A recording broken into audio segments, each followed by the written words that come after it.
1 जून पासून शेतकरी आता संपावर जाणार आहेत आणि त्या संदर्भातली रणनीती पुणतांब्यामधल्या किसान क्रांती समन्वय समितीच्या बैठकीमध्ये जाहीर करण्यात आलेली आहे। 25 मे पासून पुणतांब्यामध्ये धरणं आंदोलन सुरू करण्यात येणार असून 1 जून पासून दूध भाजीपाला विक्री बंद करण्यात येणार आहे। ठिकठिकाणचे आठवडी बाजार देखील बंद करण्याचा निर्णय या बैठकीमध्ये घेण्यात आलेला आहे।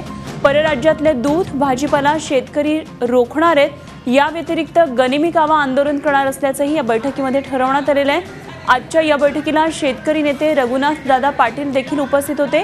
शेतकरी संप यशस्वी करण्यासाठी बाजार समिती हमाल मापाडी संघाचीही मदत घेण्यात येणार आहे। संप काळामध्ये कुठलाही रास्ता रोको तोडफोड हिंसक आंदोलन न करण्याचं आवाहन शेतकऱ्यांना करण्यात आलेलं आहे।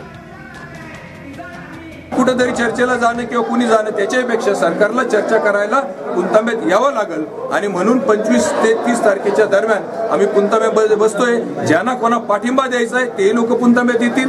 सरकारला चर्चा करायची असली तर सरकारने सुद्धा पुणतांब्यात यावं याच्यासाठी आमचं हे नियोजन आहे। त्याच्यानंतर 1 जूनचा संप जर त्याच्यामध्ये जर काही परिणाम निघला नाही 31 पर्यंत तर 1 जूनला आम्ही सगळे संपावर जातोय। 1 जून पासून जो भाजीपाला असेल किंवा दूध असेल किंवा अन्नधान्य म्हणजे शेतीतून निघणारे सगळे जे शेती उत्पादन आहेत त्याची विक्री होणार नाही। शहराकडे ती जाणार नाही किंवा गावगावमध्ये सुद्धा जाणार नाही। म्हणजे अगदी ग्रामीण पातळीवर जे आठवडे बाजार आहेत ते सुद्धा बंद ठेवण्याचं प्रयोजन आमच्याकडे आहे। हा संप यशस्वी करण्यासाठी शेतकरी संघटनेचे कार्यकर्ते म्हणून लढणार आहोत। किसान क्रांतीला मदत करणार आहोत। त्यांनी काही वेगळी वाकडी भूमिका घेतली तर त्याचा आमच्यावर काही परिणाम होणार नाही। आम्ही हा संप यशस्वी करणार म्हणजे करणार तेवढी आमच्यात हिंमत आहे तेवढं आमचं शक्ती पण आहे। त्यामुळं आज सगळ्यांनी एकत्र येऊन ही भूमिका घेतली तिला आमचा पाठिंबा आहे। पण आम्ही ही भूमिका जरी मध्ये आधी कोणी सोडली तरी सोडणार नाही। आम्ही हे कडेला नेणार। तर किसान क्रांती या संघटनेतर्फे हे आता आंदोलन करणार आहे आणि शेतकरी आता संपावर जाणार आहेत। किसान क्रांती समन्वय समितीने हा निर्णय घेतलेला आहे। या संदर्भात आणखी सविस्तर माहिती जाणून घेऊया। आमचे प्रतिनिधी प्रशांत शर्मा सध्या आपल्या बरोबर आहेत शिर्डीमधून।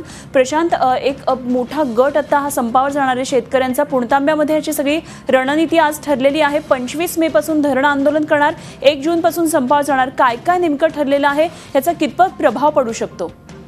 अनुपमा, गेल्या महिन्याच्या 3 एप्रिलला ह्या पुणतांबा ग्रामसभेत ठराव करण्यात आला होता की 1 जूनला संपत जायचं आणि त्याची बातमी G24 तासनी दाखवल्यानंतर ठिकठिकाणच्या राज्यातल्या शेतकऱ्यांचंही मन संपाबाबत जाण्यासाठी सुरुवात झालं होतं। आणि दुसरी खेळी जी खेळली गेली ती ह्याच पुणतांब्यातून खेळली गेली। राधाकृष्ण विखे पाटलांचे जे समर्थक शेतकरी होते त्यांनी मुख्यमंत्र्यांची मुंबईत भेट घेतली आणि संप संपला असं जाहीर केलं आणि काहीसा संभ्रम निर्माण करण्याचा प्रयत्न केला। मात्र त्याला उत्तर म्हणूनच आज हे किसान क्रांतीचे सगळे शेतकरी आज पुणतांब्यातच जमले होते आणि पुणतांब्यातून त्यांनी पुन्हा एकदा संपाची हाक दिलेली आहे। पुणतांब्यात हेच सेंटर राहणार आहे आणि पुणतांब्यातूनच ह्या सगळ्या गोष्टीची मुहूर्तमेढ रवली जाणार आहे, मुवमेंट राबवली जाणार आहे। हे राधाकृष्ण विखे पाटलांना एक शेतकऱ्यांचं जोरदार उद्गार आहे। एकीकडे संघर्ष यात्रा काढायची आणि दुसरीकडे शेतकऱ्यांच्या संपाला विरोध करायचा, ही नीती राधाकृष्ण विखे पाटलांची मोडून टाकण्याचा प्रयत्न आजच्या बैठकीत करण्यात आलेला आहे। अनेक शेतकरी या बैठकीत होते, नेते होते आणि आता 25 तारखेपासून ह्या आंदोलनाची प्रत्यक्षात सुरुवात होणार आहे।